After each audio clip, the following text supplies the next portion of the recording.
Aleluia! Glória a Deus! Na verdade, a mensagem de hoje é algo bem simples que Deus tem falado com cada um de nós. E eu até estava comentando com o Davi que duas coisas aconteceram quando eu estava preparando a mensagem. Primeiro, eu literalmente tive que viver essa mensagem, então Deus me colocou numa situação onde eu tive que provar de fato o que a mensagem estava dizendo, até porque a palavra de Deus é viva, e eu entendo que ela é viva porque antes é a vida da palavra. E em segundo lugar, que eu acabei descobrindo uma coisa que me corroía há muito tempo.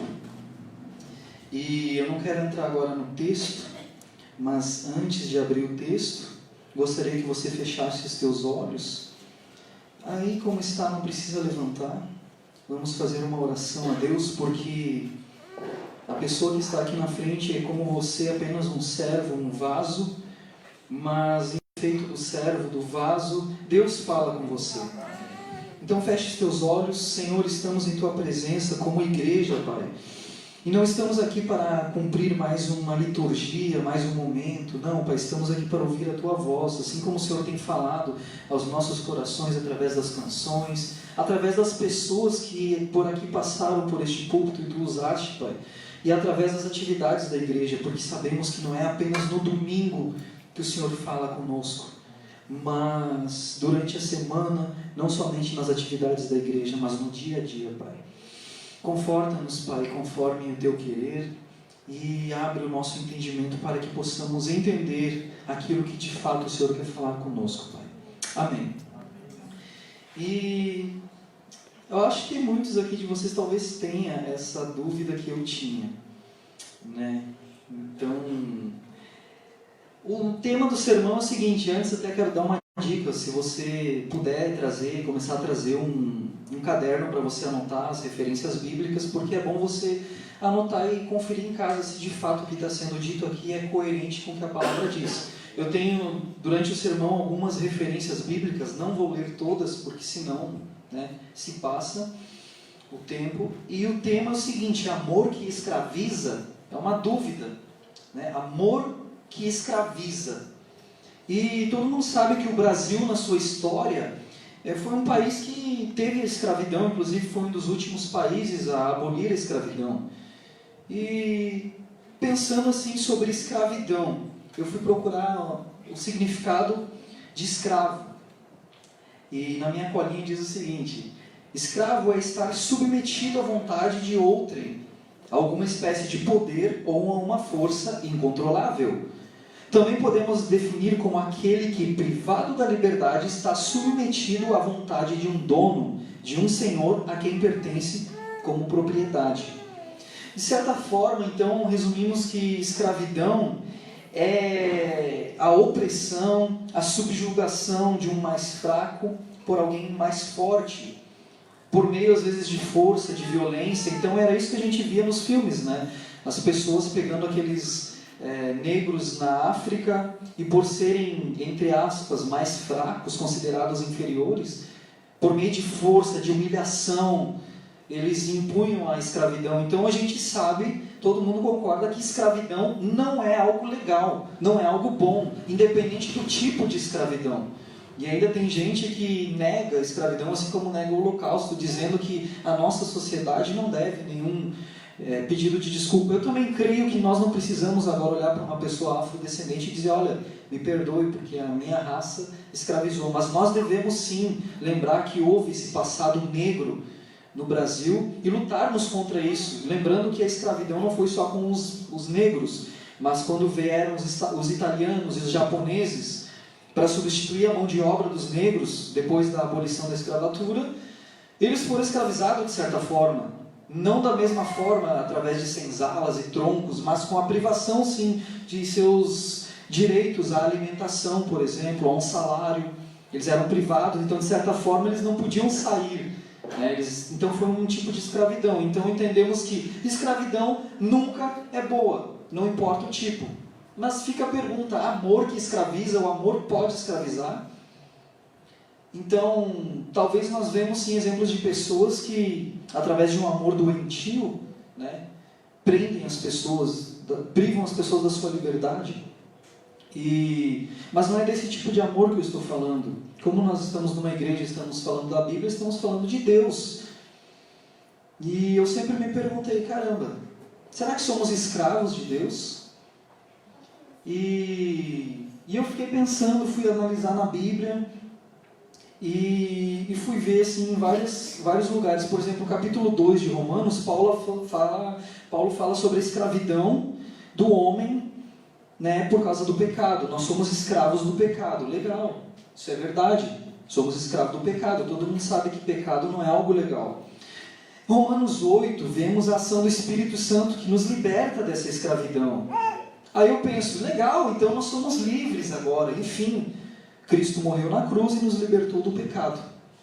Show de bola, será que somos livres mesmo? E aí eu fiquei pensando, 1 Coríntios 7, 22, por isso que é importante você pegar uma caneta para anotar. 1 Coríntios 7, 22, é daí que veio o famoso texto que muitas vezes eu usei, inclusive. Escravos por amor a Cristo. Ué, escravidão nós sabemos que não é algo bom, independente do tipo de escravidão. Mas então por que nós, na palavra de Deus, encontramos que somos escravos por amor a Cristo? Quer dizer, Deus me libertou da escravidão do pecado para logo em seguida me escravizar por amor? Que tipo de amor é esse? E aonde fica o meu livre-arbítrio? E o que falar desse texto que eu vou ler para vocês, que está lá em Gálatas 5:1. Se você quiser abrir aí também, por favor. Ou melhor, abra Gálatas 5:1 e alguém que leia, por gentileza. Gálatas 5:1. Aquele que achou e quiser ler, por gentileza. Somente um. Foi para a liberdade que Cristo nos libertou. Portanto, permaneçam firmes e não se deixem submeter novamente ao jugo de escravidão. E o que fazer com esse versículo que diz que foi para a liberdade que Cristo nos libertou? E não se coloque no jugo de escravidão. Peraí, então tem uma contradição na Bíblia. Lá em Coríntios diz que nós somos escravos por amor a Cristo.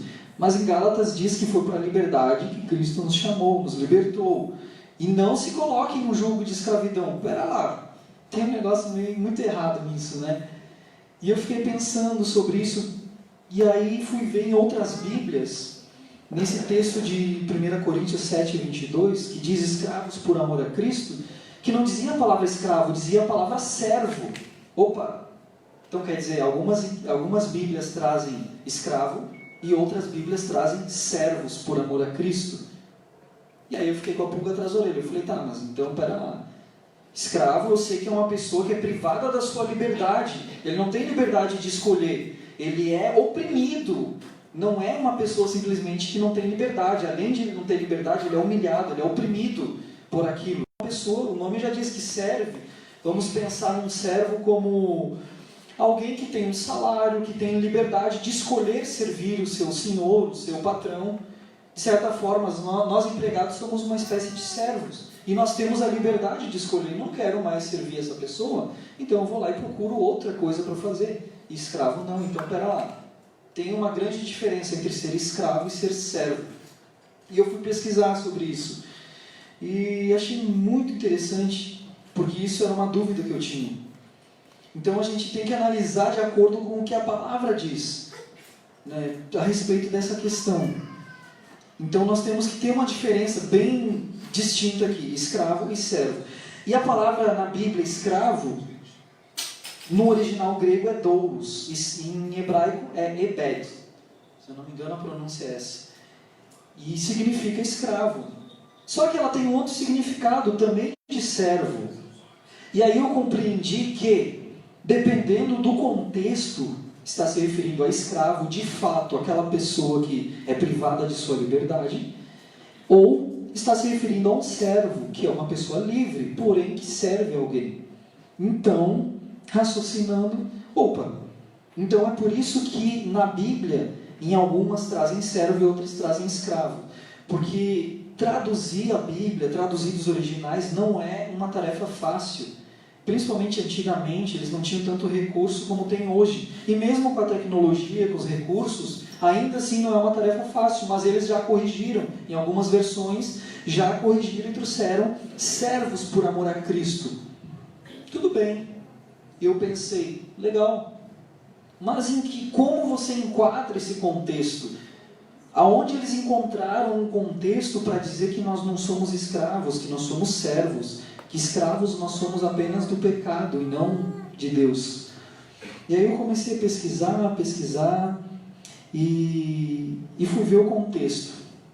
Primeiro, pela simples lógica de que Satanás e o pecado nos escraviza, porém o Senhor nos liberta da escravidão por amor, e inclusive Ele nos dá o livre-arbítrio por amor.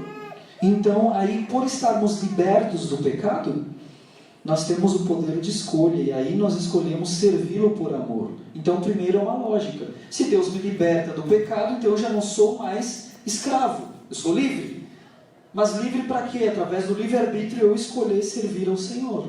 Então eu falei, então faz sentido. Por isso que eles substituíram, e o contexto para dizer que não somos escravos, mas servos de Deus, é esse.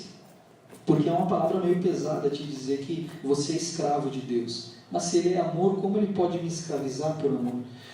Então, isso eu fiquei pensando, falei, glória a Deus. Então há uma grande diferença entre escravo e servo. E por que eu entrei nisso?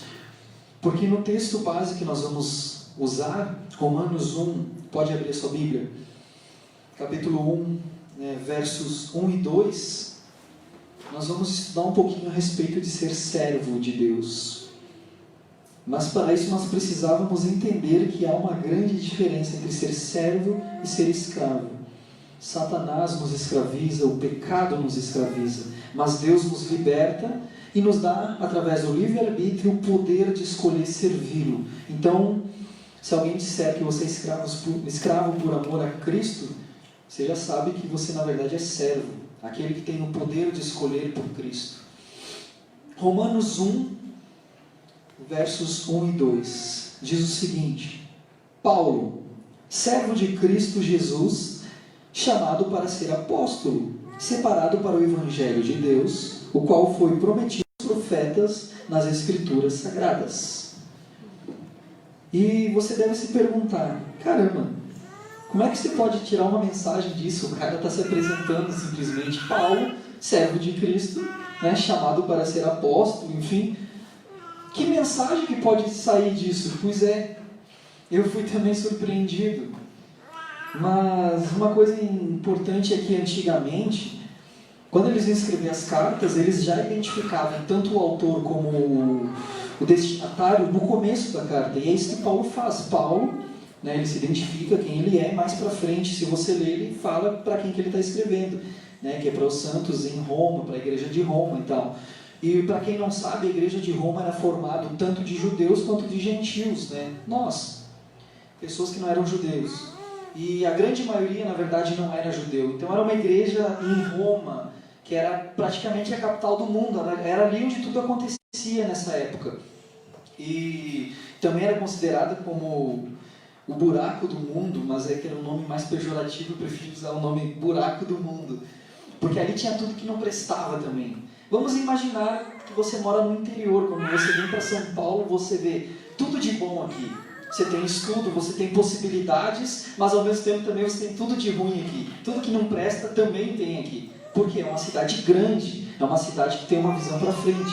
E Paulo então escreve para uma igreja que está nesse contexto, numa cidade onde as pessoas podem, assim como aqui em São Paulo, eles podiam fazer o que quisessem. Eles tinham várias possibilidades na sua frente. Então, de certa forma, Romanos tem um pouco a ver conosco também, porque é uma igreja que formada quase mais era gentil, e de uma cidade como São Paulo. E aí eu fiquei pensando, Deus, o que eu posso aprender aqui com Paulo? Paulo começa identificando-se primeiro como servo e depois como apóstolo, mostrando humildade e submissão a Deus. E aqui ele refere-se a um tipo de servo descrito em Êxodo 21, do 1 ao 6. Não precisa abrir, eu vou resumir para você. Êxodo 21, do verso 1 ao 6, mostra um tipo de servo. que era aquele escravo, vocês já devem ter ouvido isso daí. Era um escravo que recebia a liberdade do seu senhor, a carta de alforria. Olha aqui, agora você já não é mais escravo, você tem o direito de ir embora. Só que aquele senhor era tão bom para esse escravo, ele cuidava tão bem, ele era digno, sabe? Ele respeitava, que esse escravo dizia, não, eu não quero ir embora, eu quero ficar servindo você. Então ele ia diante, né, das autoridades, explicava e ele colocava um brinco. Eu não lembro se é no lado direito ou esquerdo, mas não faz diferença. Ele colocava um brinco, então as pessoas viam aquele rapaz com um brinco, naquela época simbolizava que ele foi um escravo um dia e hoje ele decidiu servir o seu senhor por amor, porque aquele senhor era tão bom para ele que ele não quis ir embora. Então ele ficou na condição de servo. E também outra coisa importante, que quando ele deixava de ser escravo e virava servo por amor, ele não era mais visto como escravo por ninguém. Poderiam até ter um preconceito, como a gente sabe que o ser humano tem. Lá vai lá o ex, realmente ele já não era mais escravo. E é por isso que não se pode dizer que nós somos escravos de Cristo, porque Cristo nos liberta, e aqui Paulo está se referindo a esse tipo de servidão, que Cristo nos libertou, Ele comprou a gente com alto preço, com sangue, exatamente para que nós pudéssemos ter a liberdade de escolher servi-lo por amor. E é disso que Paulo está falando. Por isso que ele diz, Paulo, servo, antes de apóstolo, mostra uma humildade, dizendo, eu estou a serviço do Senhor. Antes de ser apóstolo, eu sou servo, e o apóstolo é consequência de ser servo. Eu sirvo ao Senhor através do meu ministério. Também fica a dica para a gente analisar muitas pessoas que a gente às vezes olha e diz, nossa, aquele homem é um homem de Deus, não sei o quê. Mas o seu ministério muitas vezes está acima de Deus. Está acima de Deus. Como é que você pode dizer isso? É simples.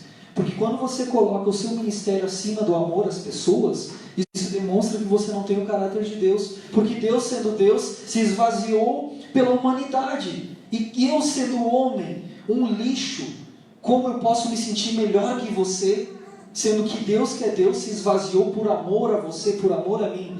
Então, todo aquele homem, toda aquela pessoa que coloca o seu ministério acima das pessoas, isso não é de Deus. Não é de Deus. Porque o Evangelho, ele te aproxima das pessoas e não te afasta das pessoas. Não te torna melhor que as pessoas. Mas ele apenas abre os teus olhos e te dá o poder de escolher servir ao Senhor. O livre-arbítrio só existe para aqueles que são libertos do pecado. Eu até estava conversando com um senhor, ele me pediu um pastel e eu expliquei isso para ele. Falei, você pode deixar a bebida? Ele falou, posso. Falei, você tem razão, mas na primeira crise você volta a beber.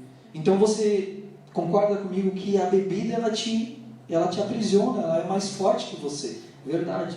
Pois é isso, cadê o teu livre-arbítrio? Não existe sem Deus. Você é escravo de Satanás. Então o livre-arbítrio só existe quando Deus te liberta. Só que por amor a gente entrega a Ele e diz, Senhor, o livre-arbítrio não me serve de nada se eu não servir ao Senhor. Então a gente abre mão do nosso livre-arbítrio e usa o poder de escolha para decidir servir ao Senhor. Então Paulo se identifica, eu sou servo. Né? E eles entendiam que tipo de servo ele estava falando, que era exatamente esse de Êxodo, né, 21, do 1 ao 6. Uma coisa interessante que eu fui pesquisar é que o termo servo não era visto de forma negativa e de humilhação, pois reis eram chamados de servo de Deus, Davi era chamado de servo de Deus, profetas também se apresentavam como servos de Deus. Então, de certa forma, era um termo também honroso, além de demonstrar humildade, era um termo de honra também, né? Porque sacerdotes, reis, eram chamados, conhecidos como servos de Deus. E eu achei bem curioso isso. Outra coisa interessante que eu estive pesquisando é que, de certa forma, quando ele se coloca como servo também, ele demonstra que o livre-arbítrio, como eu falei para vocês, como eu posso dizer, é um dos presentes que nós podemos dar para Deus.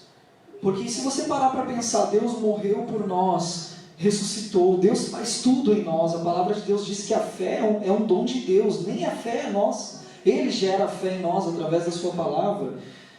Mas o que nós podemos dar para Deus? E aí eu me deparo com isso e penso, o livre-arbítrio, que é um presente que Ele nos deu. Então, se você quer demonstrar o seu amor por Deus, entregue o seu livre-arbítrio para Ele, dizendo, Deus, eu sei que eu posso escolher fazer o que eu quiser, mas por amor ao Senhor, a única coisa que eu tenho para lhe oferecer, e é tudo que eu tenho, é o meu poder de escolha. E a partir de agora eu escolho aquilo que o Senhor me direcionar. Então, se você vai fazer um curso, se você vai buscar um emprego, se você vai, sei lá, fazer uma faculdade, né, namorar alguém, casar, comprar um carro, não é fanatismo você dobrar o teu joelho antes e pedir, Deus, me direciona, o que eu devo fazer? Não é fanatismo, mas na verdade você está num gesto de humildade, dizendo para Deus, Deus, eu sei que eu posso escolher, e isso que eu estou escolhendo, uma faculdade, é algo lícito, é algo bom para mim, sabe? Só que Deus, Ele conhece o futuro, Deus sabe o que vai acontecer daqui para frente com o Brasil. Quem pode dizer que o Brasil não vai quebrar daqui a 6 meses? Quem não pode dizer que você não vai perder o seu emprego? E aí será que você vai ter dinheiro para bancar aquela faculdade? Sendo algo bom. Então não custa, a gente aprende com Deus isso, não custa você perguntar para Deus, qual é a tua vontade, Deus? Sabe? Isso pelo menos por um raciocínio lógico. Se Deus sabe o futuro, por que eu não pergunto para Ele? E segundo, porque se eu sou servo de Deus, eu não busco o meu interesse, eu busco aquilo que Deus me direciona. Porque eu sei que Ele tem o melhor para mim. Então busque a Deus, não é fanatismo. Na verdade as pessoas confundem às vezes o buscar a Deus e não, você não precisa, é algo legítimo. Sim, é algo legítimo, mas Deus, Ele tem amor, Ele tem paixão pelo relacionamento que Ele tem com você. Então não despreze um relacionamento com Deus através da oração. Ore a Deus. Não precisa você entrar no quarto e ficar 1 hora, Senhor amado, ó excelentíssimo Deus, poder. Não. Fale com Deus como se estivesse conversando com alguém. Entregue a Ele as pequenas coisas do teu dia a dia. Aquela pessoa que te irritou, Deus, eu não suporto isso que está acontecendo. Sabe? Desabafa com Deus. Porque Ele tem prazer, Ele tem amor no relacionamento que Ele tem com você. Por isso não despreze isso. Outra coisa interessante, Paulo, ele coloca o seguinte, deixa eu só achar aqui, tem uma referência.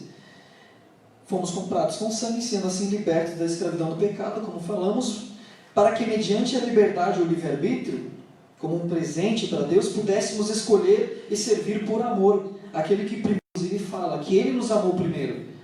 Nós só conseguimos amar Ele porque Ele nos amou primeiro. Quando ainda nós éramos inimigo, como diz a canção, inimigo eu fui, mas teu amor lutou por mim. Sabe? Então antes de você amar a Deus, Deus já te amou. Então como não se entregar para um ser que nos amou antes de nós amarmos a Ele? Romanos 4,19 diz isso, aquele que primeiro nos amou. Paulo enfatiza em 2 Coríntios 5, do 14 ao 15, que o cristão já não vive para si mesmo, mas para aquele que por ele morreu e ressuscitou. Em segundo lugar, Paulo identifica sua autoridade como ministro do Evangelho perante a igreja. Ele fala apóstolo, chamado para ser apóstolo. Então, primeiro, ele identifica-se como servo do Senhor, alguém que está debaixo da autoridade de Deus. E segundo, como apóstolo. E todos sabem que apóstolo é uma autoridade na igreja. Então ele está se identificando. Primeiro, eu sou servo de Deus. E segundo, eu tenho autoridade aqui na igreja para passar o Evangelho para vocês. E esse é um tema bastante polêmico nos dias de hoje, sobre apóstolo. Porque a gente vê muitos apóstolos assim. E eu confesso para vocês que no começo, sem maturidade, antes mesmo de me converter, eu desdenhava desses apóstolos. Eu dizia assim, esses caras se acham, não sei o quê. Independente da resposta que nós vamos ver agora, nunca devemos desdenhar das pessoas, porque cada um vai prestar conta diante de Deus. Por isso não desdenhe do apóstolo Valdomiro, por exemplo, independente de se você concorda com ele ou não, independente se você acha que ele é um cara que está se aproveitando da fé das pessoas ou não. Por que eu digo isso? Ele vai prestar conta diante de Deus de tudo que ele faz, certo ou errado. O problema é que tem pessoas que Deus está tratando com essas pessoas, e é lá naquele lugar que eles estão se convertendo, e até Deus abrir o seu entendimento para eles entenderem algumas coisas, Sabe, quando você diz para essa pessoa, aquele ladrão, você está desrespeitando a fé da pessoa. Você pode estar contribuindo para que aquela pessoa comece a olhar para os defeitos, né, do apóstolo Valdomiro, vamos dizer assim, e isso gere no coração dela uma revolta, e quando vê, ela acaba se desviando e se desgostando até mesmo de Deus. Tudo bem, você pode dizer que, mas então ela não foi convertida verdadeiramente. Tudo bem, mas saber que você foi alguém que contribuiu para que essa pessoa se perca é muito terrível, e Deus vai cobrar de você. Por isso, tome cuidado sobre quando você for falar de alguém, principalmente se essa pessoa é algum líder de uma igreja. Independente se você concorde ou não, apenas respeite, não por causa disso, por causa das pessoas em si, né? Então eu aprendi isso, porque eu realmente era uma pessoa que às vezes desdenhava de algumas igrejas. E eu fui pesquisar sobre apóstolo. Então os apóstolos foram chamados por Jesus com uma missão. Isso é uma coisa bem interessante. Os profetas no Antigo Testamento, eles receberam uma missão. Qual que era a missão? Revelar ao povo de Deus qual que era a vontade de Deus, revelar a lei, né? A lei veio através dos profetas, a interpretação da lei. Então Deus falava através dos profetas, não existia uma Bíblia. Mas e a Torá? Ela veio muito depois, né? Não existia no começo Bíblia. Como é que poderia existir? Se nem existia Evangelho, não existia Israel, não existia. Então Deus começou a formar Israel e usava os profetas para comunicar ao povo a sua palavra. E os apóstolos não são diferentes. Quando Jesus chama os discípulos ali, os apóstolos, eles também recebem uma missão. Qual missão? De pregar o Evangelho, porque ninguém sabia que Jesus era o Cristo. Ninguém sabia que agora você não precisa sacrificar uma ovelha, você não precisa sacrificar um bode, um boi. Agora, pela fé em Cristo, você é salvo. Ninguém sabia disso. Alguém precisava anunciar. Então Jesus chamou os discípulos para ensiná-los sobre o Evangelho, para que então eles fossem enviados. Inclusive a palavra apóstolo significa enviado. Então, só que tem uma coisa bem interessante. Essa missão ela já foi cumprida. Lá no começo, qual que era a missão deles? Pregar o Evangelho para que todas as nações soubessem. Isso já foi feito. Então, de certa forma, a missão cumprida. Não há mais apóstolos, né? Segundo, outra coisa interessante, que eu me fiz essa pergunta e até anotei aqui para não esquecer. Segundo, também existe uma inviabilidade nos dias de hoje de existir apóstolo como os 12 apóstolos. Tá? Qual que é a inviabilidade? Atos, capítulo 1, verso 21 e verso 22, eles estão escolhendo um substituto para Judas. Eram 12, Judas se matou, ficou 11, falou, não, então a gente tem que escolher alguém, porque Cristo chamou 12, a gente precisa substituir. E creio que inspirado pelo próprio Deus, né? E eles colocaram vamos dizer assim, uma norma, quem que nós vamos chamar? Bom, essa pessoa ela tem que ter acompanhado o ministério de Jesus desde o começo. Isso é fato, porque a gente não pode chamar qualquer pessoa, tem que ser assim. Aí apareceram 2 pessoas. Mas não bastava essa pessoa ter acompanhado o ministério de Jesus desde o começo, desde aquela época em que ele foi batizado por João Batista até a sua crucificação e ressurreição. Ou seja, era uma pessoa que tinha que estar ativa ali desde o começo. Mas não basta isso, eram 2, eles escolheram 2. Só que apenas um foi escolhido. Como que ele foi escolhido? Direcionado por Deus, chamado por Deus. Então, além de acompanhar o ministério de Jesus desde o começo, ele tinha que ser chamado por Deus. E eles escolheram Matias, né? Matias, eu esqueci o nome dele. Então Matias foi escolhido. Então por isso que não existe mais apóstolos como os primeiros apóstolos. Porque primeiro, quem dentre nós nos dias de hoje acompanhou o ministério de Jesus, viu, cheirou, tocou em Jesus? Ninguém. Segundo, quem pode dizer que foi chamado por Jesus? Eu tive uma revelação e Jesus apareceu para mim. Papo furado, porque se a gente for para a Bíblia, a gente vê que os apóstolos já cumpriram a sua missão. Só que eu me fiz uma pergunta, que é o seguinte, deixa eu só achar aqui, lembrei, Efésios 4, do verso 11 ao verso 12, fala sobre 5 ministérios, e nesses 5 ministérios, alguns chamados para apóstolos. Eu falei, opa, a gente não pode dizer que os 5 ministérios estão nulos. De onde é que entra esses apóstolos dos 5 ministérios? E aí, uma coisa bem simples. Deus falou, calma, Bruno, é simples resolver isso. A palavra apóstolo significa enviado. Portanto, esse ministério referido em Efésios 4, que é sobre os 5 ministérios, está falando das pessoas enviadas pela igreja para uma missão. Seja abrir uma nova igreja, evangelizar, etc. Opa, enviado pela igreja. Então, mais uma vez, nós vemos um problema na tradução, porque a palavra apóstolo significa enviado. E assim como a palavra escravo, doulos, pode ser tanto escravo como servo, aqui na questão dos 5 ministérios, o mais correto para o ministério apostólico seria missionário. Então, na verdade, não existe mais apóstolos no sentido de alguém que está acima do pastor. Vocês me entendem? Sabe aquele cara que tem uma autoridade a mais que um pastor? Esse ministério não existe. O que existe sim é aquele apóstolo enviado pela igreja, ou seja, um missionário. De certa forma ele é um apóstolo. Só uma curiosidade que eu estava pesquisando e Deus falou comigo. Pá.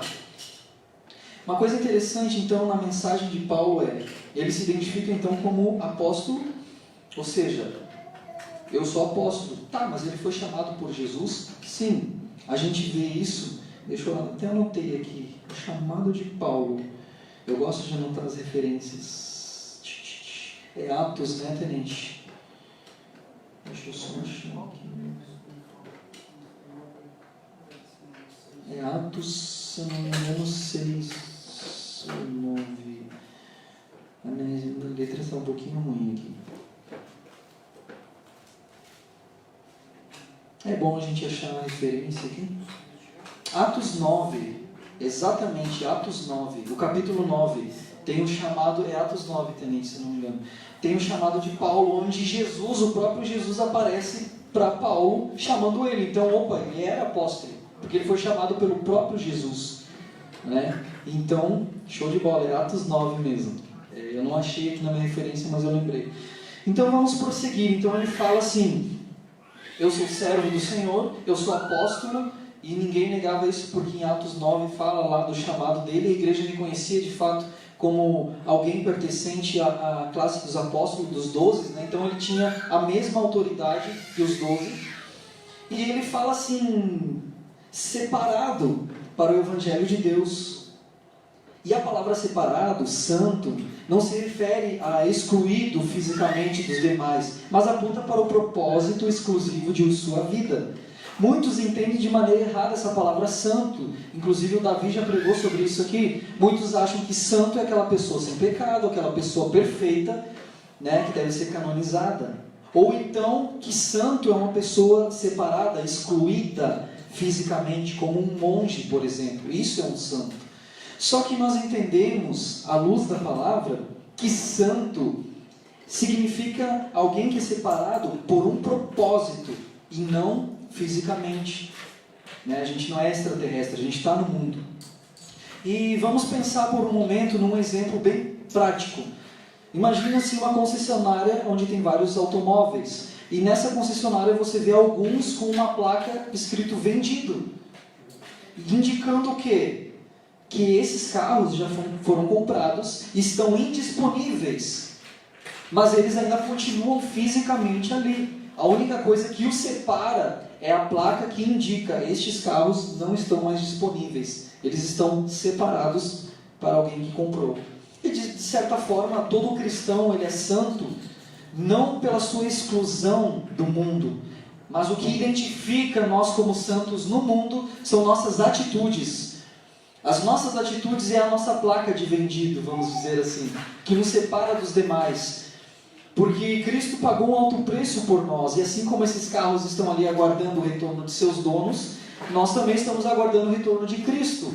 Então, a nossa santidade, ela se reflete nas atitudes. Então, quando você diz assim, santo, separado, pense nisso. Não, eu sou separado, mas eu não sou excluído do mundo. Eu sou separado em propósito, ou seja, as minhas atitudes demonstram que eu sou separado para Deus. Ou seja, eu tenho um propósito específico. E qual que é esse propósito? O propósito de servir a Deus, de fazer a sua vontade. Né? Deixa eu ver aqui, eu até tinha separado uma coisa bem interessante. Não estamos no mundo, mas não pertencemos a ele. É uma frase bem conhecida, né? João 15, 19 e João 17, 13 e 19 que fala isso, que nós estamos no mundo, mas não pertencemos ao mundo, porque pertencemos ao Senhor. Então o propósito pelo qual o cristão vive é ser separado para a glória de Deus. Isso está em Coríntios 10, 31, que nós não vivemos mais segundo a nossa vontade, mas nós vivemos para a glória de Deus. Então nós aprendemos, vamos dizer assim, 3 verdades na vida de um verdadeiro servo do Senhor.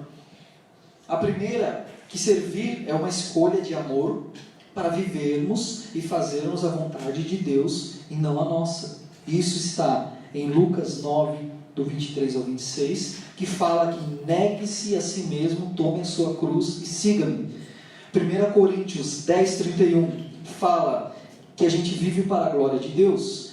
Gálatas 2:20, já não vivo eu, mas Cristo vive em mim. E por último, Lucas 14, do 26 ao 27. Quem não negar a si mesmo, tomar a sua cruz, e como é que fala a palavra? Tem uma canção que diz assim: eu não vim trazer a paz, mas a espada. E aquele que não, me fugiu a palavra, não desagradar, vamos dizer assim, pai, mãe, esposa, irmão, ou seja, se o Senhor não está acima dessas pessoas, você não pode dizer que é servo do Senhor. Mas eu não vou fazer isso, Deus, porque se eu fizer isso, meu marido não vai gostar. Sabe? Minha esposa, né? Minha esposa Damaris, eu não vou ir na igreja não, porque ela não vai gostar que eu vá na igreja cantar e tocar, ela quer que eu fique em casa, sabe?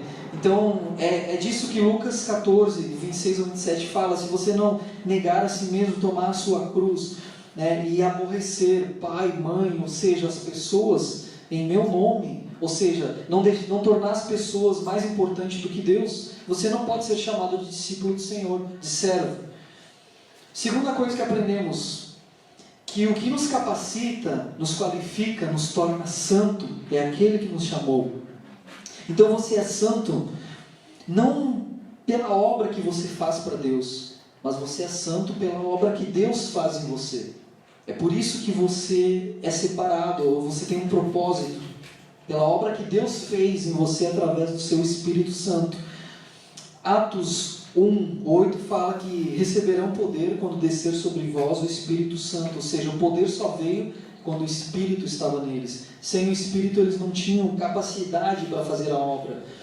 Segundo, Atos 26, do 16 ao 18, também é o chamado de Paulo. E fala ali que, eu vou ler aqui um pedacinho, eu não vou ler todo ele, que fala exatamente a respeito dessa questão, 26, 18, que me chamou muito a atenção. Eu não ia separar este versículo, mas eu estava passando os olhos pela Bíblia e eu achei interessante, que diz o seguinte: Paulo estava contando a respeito do chamado dele. Ele fala assim: respondeu o Senhor: eu sou Jesus, a quem você está perseguindo, agora levante-se, fique em pé. Eu lhe apareci para constituí-lo servo e testemunha. Ou seja, Jesus constituiu ele servo e testemunha, né, do que você viu a meu respeito e do que lhe mostrarei. Eu livrarei do seu próprio povo e dos gentios aos quais o envio, para abrir-lhe os olhos e convertê-los das trevas para a luz e do poder de Satanás, para que Deus, a fim de recebam perdão dos pecados e herança entre os que são santificados pela fé em mim. Ou seja, quem santifica a gente, quem dá valor àquilo que a gente faz e principalmente capacidade para fazer aquilo, é Deus, é o Espírito dele. Amém. E terceiro, que a santidade nos identifica como servos do Senhor. 1 Pedro 1, do 15 ao 16 fala: sejam santos porque eu sou santo. Tiago 2, do 18 e 26 fala: fé sem obras é morta. Ou seja, não adianta você dizer que é santo, não adianta você dizer que é um servo do Senhor, que tem fé em Deus, se as tuas obras não mostram. É aquilo que eu falei. Santidade não é o quanto você lê a Bíblia, o quanto você vem à igreja, mas santidade é demonstrada nas suas atitudes, no seu trabalho. Romanos 6, o capítulo todo, para você ler, mostra que estamos mortos para o pecado, mas vivos para Deus. Ou seja, santidade é exatamente isso. Separado por um propósito de viver para Deus, não mais para a sua vontade. Então, finalizando, aonde eu quis chegar com tudo isso? Paulo, ele, mais para frente, ali no Romanos 1,13, Paulo ele fala muitas vezes que muitas vezes ele quis ir para Roma, para a igreja de Roma. Muitas vezes ele quis ir lá. Só que ele foi impedido porque ele estava trabalhando, ele tinha um ministério bem complicado, ele tinha que ir de um lugar para o outro, pregar o evangelho, ele passou perseguições, então de certa forma o trabalho ministerial dele impediu ele de ir para Roma.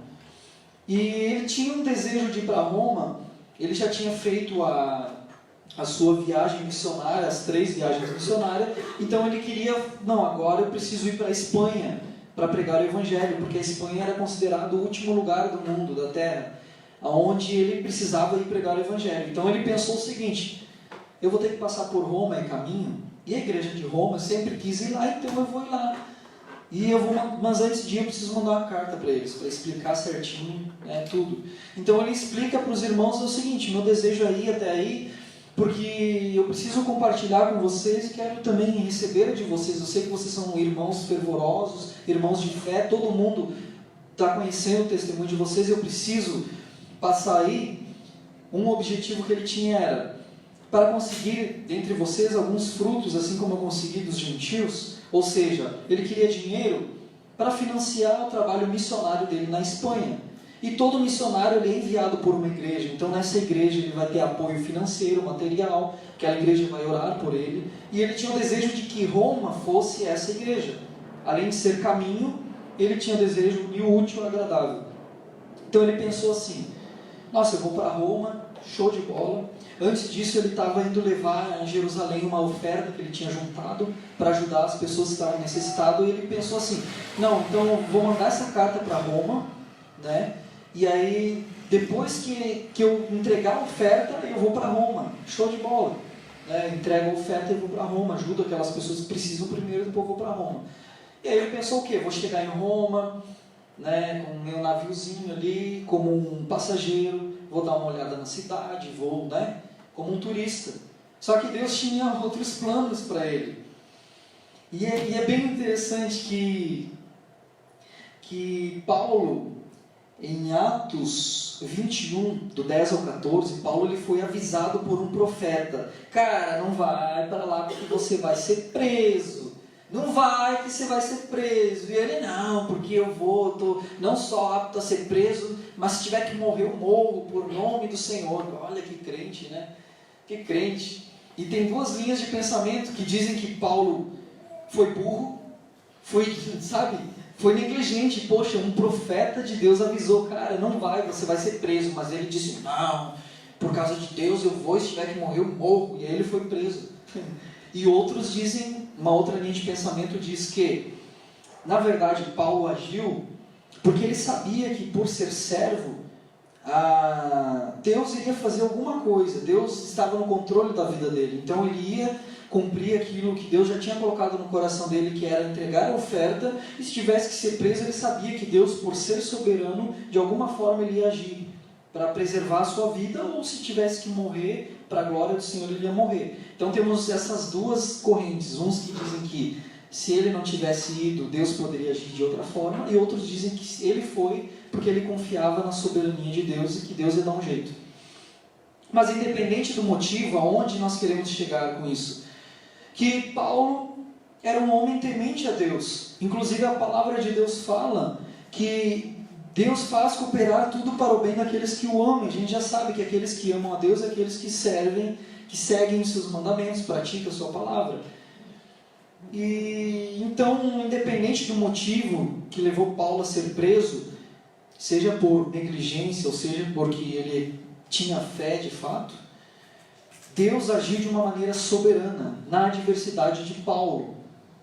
E 3 benefícios vieram. Primeiro, a igreja de Roma, saber que Paulo foi preso, eles começaram a pregar o evangelho de uma maneira mais intensa. Não, esse cara está preso e está pregando mais que a gente que está livre. Não, vamos se mexer, vamos começar a pregar também. Eles se inflamaram vendo Paulo pregar na prisão. Segunda coisa importante, preso ele alcança a elite de Roma. Filipenses 1, do 12 ao 13, ele fala que tudo isso que me aconteceu está servindo de proveito para o evangelho, porque a guarda pretoriana, que era a guarda máxima do palácio, está sabendo do evangelho, que eu estou preso por amor a Cristo, etc, etc. Então, o segundo benefício foi que a elite de Roma ficou sabendo do evangelho, que talvez se ele tivesse chegado como um turista, ele não tivesse acesso. E terceiro, que por causa de estar preso, ele escreveu cartas que até hoje nós temos acesso, como Efésios, Filipenses, Colossenses, Filemão, a própria carta aos Romanos antes de ser preso, que é considerada uma carta muito importante. Então, aonde eu quero chegar com isso? Que aquele que está nas mãos do Senhor, aquele que se coloca como servo, independente dos nossos erros, dos nossos fracassos, das nossas pisadas de bola, Deus de alguma forma ele vai fazer com que isso coopere para o bem. Mas para o meu bem? Será que é para o meu bem? E eu queria finalizar que você pensasse nisso. Ter um carro, ter uma casa, você lutar pela sua felicidade. As pessoas dizem que isso é justo.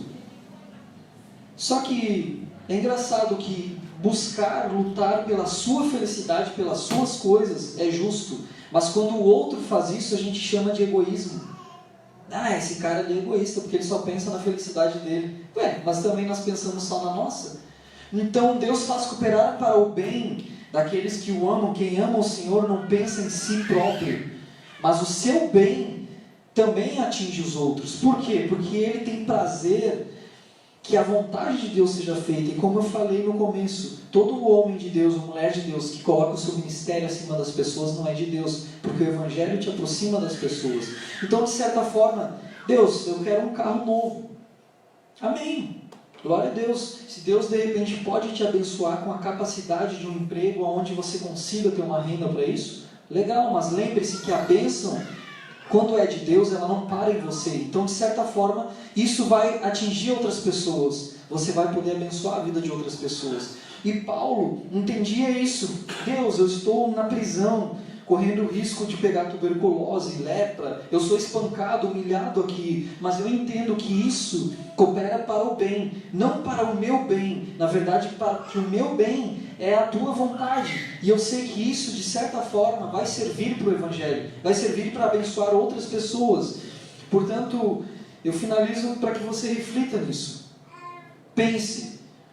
Será que eu estou buscando o meu bem de maneira egoísta, como o mundo pensa? Ou será que o que eu quero para mim, de fato, é a vontade de Deus? E eu sei que Ele tem o melhor para mim. E Ele é um Deus, como nós vimos, Senhor, que nos libertou. Foi para a liberdade que Ele nos chamou.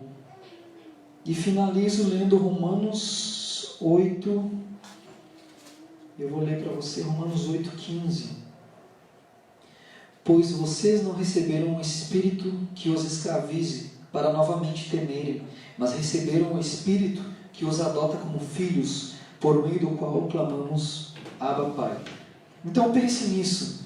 Qual é a dificuldade de nós nos entregarmos como servos para alguém que primeiro nos amou e se entregou por nós, e que já não nos considera escravos, mas servos, e mais do que isso, nos adota como filhos? Então pense nisso. Eu não quero convidar ninguém a vir aqui à frente, mas eu quero que você reflita, abaixe a sua cabeça, pense por um momento na sua vida, se ela está de acordo com o que Deus quer, se você realmente sabe o que Deus quer para a sua vida, o que Deus quer com você nesse trabalho que você está, ou talvez desempregado, nessa situação que você está passando. Deus, como pode ter algo bom na situação que eu estou passando? Eu perdi alguém da minha família, algum amigo. Senhor, eu perdi o meu trabalho. Ou talvez, Deus, eu não estou num trabalho tão legal assim, ou a casa que eu tenho, ou não tenho, enfim. Como isso pode contribuir para o bem, Senhor? Assim como Paulo, que bem há em ser preso, espancado, humilhado, correndo risco de vida, de pegar uma doença terrível, lepra, tuberculose. O que bem há nisso, Pai? Será que teus filhos vão ser sempre humilhados? Será que nós temos que lamber o chão aonde as pessoas passam? Não compreendemos muitas vezes por que estamos passando isso. Mas a pergunta não é por que estamos passando isso. A pergunta é: eu sou servo do Senhor? Eu de fato aceitei a Cristo como meu Salvador e Senhor? Porque se de fato eu aceitei a Cristo como Senhor, Salvador, a palavra de Deus não mente. E diz que Ele sabe o que é melhor e que Ele faz que tudo coopere para o bem.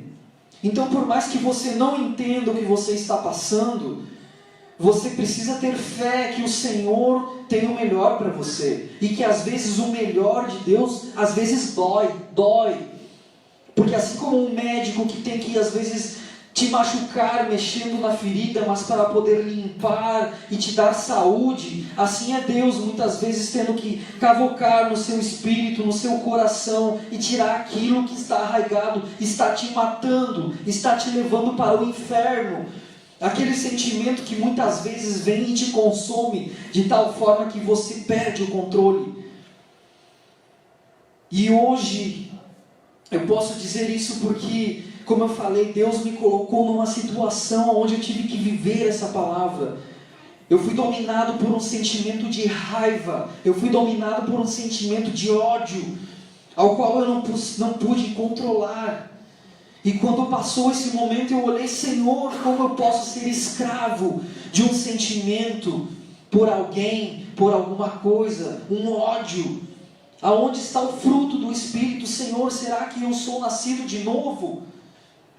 Mas tenha calma, porque a evidência que você é nascido de novo não é se você vai ter rompantes de raiva, não é se você de algum momento você xingou um palavrão, se em algum momento você caiu em uma tentação. Não é isso que diz se você é servo, filho de Deus. Porque nós somos pecadores, mas o que determina para saber se você é filho de Deus ou não, é o que você vai fazer depois disso. Porque o escravo, depois que acontece essa situação, ele continua escravizado, e ele cai de novo, e ele cai de novo, e as coisas vão piorando, e ele chora e não entende: Senhor, eu quero me libertar, mas eu não consigo. Mas um servo do Senhor cai, mas por ele ser livre, liberto, ele tem o poder da escolha. Deus abre os teus olhos, você percebe que caiu, você percebe que errou, mas então você tem nas mãos o poder de escolher não fazer mais, o poder de se arrepender, de se entregar e dizer: não, chega, basta, eu errei, mas a partir de agora eu reconheço o meu erro e mudo. É isso que determina que você é servo do Senhor, que mostra que você é servo. O poder de escolha, a liberdade de escolher. Por isso você é indesculpável. Não jogue a culpa nas pessoas ou na sua incapacidade de lutar contra o mal, porque de fato você não tem poder contra o mal, mas o Espírito que habita em você te dá poder para lutar contra o pecado, contra Satanás. Então não me venha com desculpa de olho gordo que colocaram em você, não me venha com desculpa de pessoas que estão te perseguindo. Não, chega, basta de ser uma vítima do pecado, de ser uma vítima do sistema, de ser uma vítima. Se coloque no seu lugar, você é servo do Senhor ou não é? Então você tem escolha hoje ser um vencedor, escolha hoje viver para a glória do Senhor. Você quer avivamento nessa igreja? Pois seja o avivamento não é gritar, não é sapatear, não, o avivamento é você viver a palavra de tal forma que as pessoas são impactadas. Então seja você esse avivamento. Não fique refém mais da situação. Senhor, aquela igreja é fria porque você não dá glória a Deus, é fria porque você não vive a palavra, e a palavra de Deus diz que você tem liberdade, você espera alguém orar por você, ore você, porque Jesus morreu para que você pudesse estar no Santo dos Santos. Nem mesmo os grandes profetas têm o que você tem. Martinho Lutero, um grande homem de Deus, sim, mas você tem muito mais do que ele, porque hoje o conhecimento que você tem de Deus, aqueles homens lá não tinham. Eles tinham que se prostrar, se humilhar de tal forma para ter migalhas de Deus. E Martinho Lutero, sim, teve acesso às Escrituras, mas você hoje tem acesso aos que Deus revelou para ele. Você tem acesso ao que Deus revelou para Spurgeon, para William Booth e para muitos homens de Deus que vieram após Martinho Lutero. Então você tem muito mais que ele. Então pare de procurar no passado ou em outras pessoas aquilo que você tem. Em nome de Jesus, em nome de Jesus. Está na hora de você se levantar. Está na hora dessa igreja se levantar. Se levante em nome de Jesus, mas se levante com fé. Se levante com fé. E que a partir de amanhã você olhe diferente para a sua vida. Que você olhe diferente para as pessoas. E principalmente que quando você abrir os teus olhos e olhar no espelho, não veja mais uma vítima do pecado, não veja mais uma vítima, mas veja um vencedor, veja um servo do Senhor, que tem o Espírito de Deus dentro de si, que te capacita a cumprir a palavra. Leia a palavra, busque em oração e tome uma atitude, em nome de Jesus, em nome de Jesus. Eu gostaria que você fechasse os teus olhos, nós vamos cantar uma canção, você reflita em nome de Jesus. Glória a Deus, Pai. Louvado seja o teu santo nome.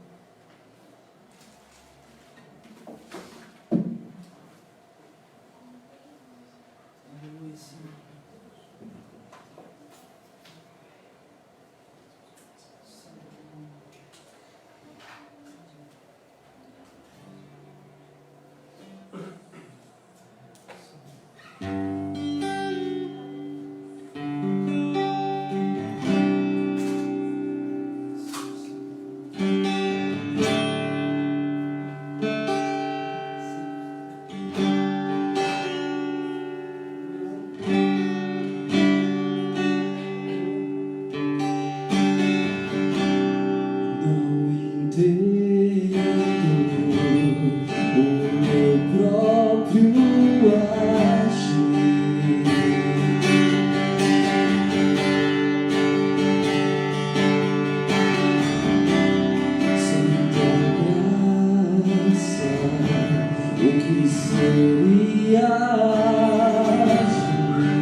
Tenho prazer na sua lei, tu és o meu amado, então liberta-me de mim, eu quero ser a tua casa.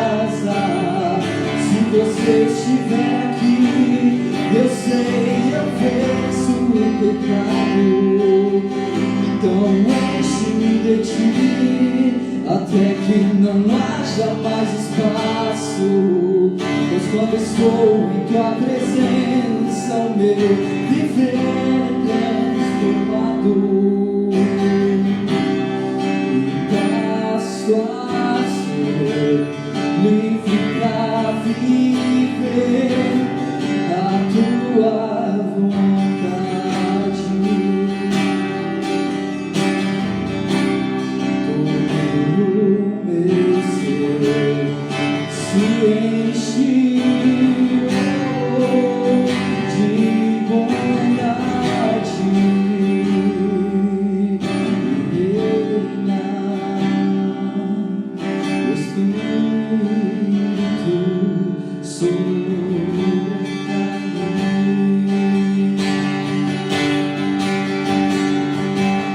Então liberta-me de mim. Eu quero ser a tua casa. Pois se você estiver aqui, eu sei, eu venço o pecado. Então enche-me de ti, até que não haja mais espaço. Pois quando estou em tua presença, o meu viver é transformado. Passo a ser livre pra viver a tua vontade. Todo meu ser se enche da tua bondade. Reina o Espírito sobre mim.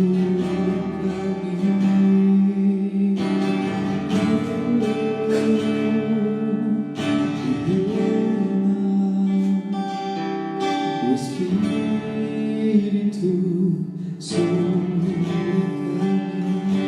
Senhor, estamos em tua presença, Pai, pedindo para que o Senhor liberte a gente de nós mesmos, Pai.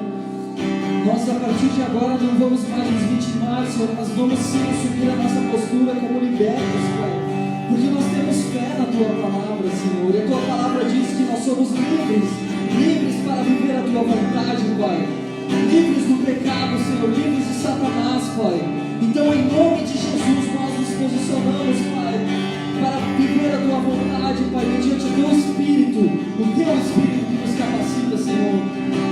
E, Pai, se há em nós apenas fracasso, se há em nós apenas migalhas, Pai, talvez nós olhamos para dentro de nós e vemos que não temos um dom. De repente você não toca como eu, de repente você não sabe cantar, mal sabe bater uma palma.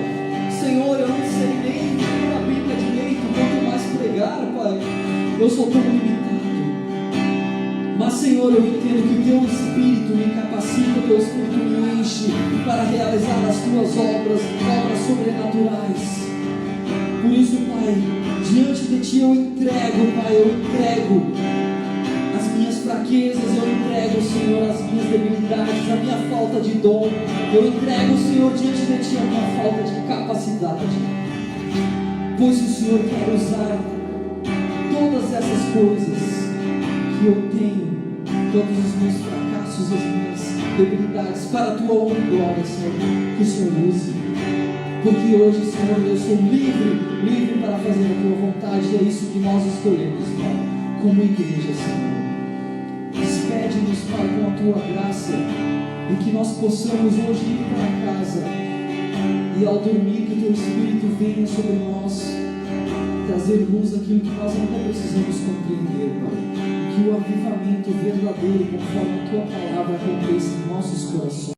Sejamos realmente sal nesta terra, luz no mundo, para que a sociedade veja que nós somos santos, não por falta de pecados, mas porque vivemos com um propósito, e as nossas atitudes marcam este propósito.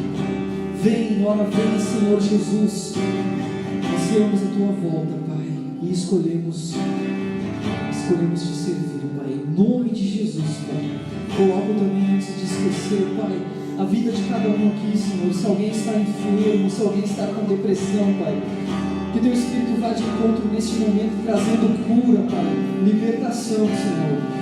Que Teu Espírito vá de encontro a cada família aqui, Senhor. Se há algum parente, algum familiar, algum amigo doente, se há falta de emprego, se há qualquer coisa, Senhor, que não provém de Ti, Pai, que seja repreendido em nome de Jesus. E que o Senhor venha com fogo, Pai, consumir tudo aquilo que não provém de Ti e avivar a Tua obra, Pai. Em nome de Jesus, Pai. Amém, Senhor. Aleluia. É isso, meus irmãos. Espero que Deus tenha falado com vocês. E independente de quem esteja aqui na frente, que você, a partir de agora, se coloque como servo de Deus. Glória a Deus. Aleluia.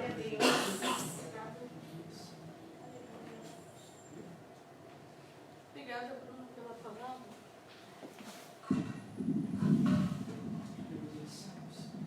Nessa noite, creio que Deus tem falado aos nossos corações. Alguns avisos, anúncios da semana. Terça-feira temos a nossa reunião de oração. Venha orar. Você quer um avivamento nessa igreja? Venha orar. Venha pedir para que Deus derrame mais e mais do seu Espírito. Venha orar. Venha se unir em oração pelos nossos irmãos que estão enfermos. Então, terça-feira,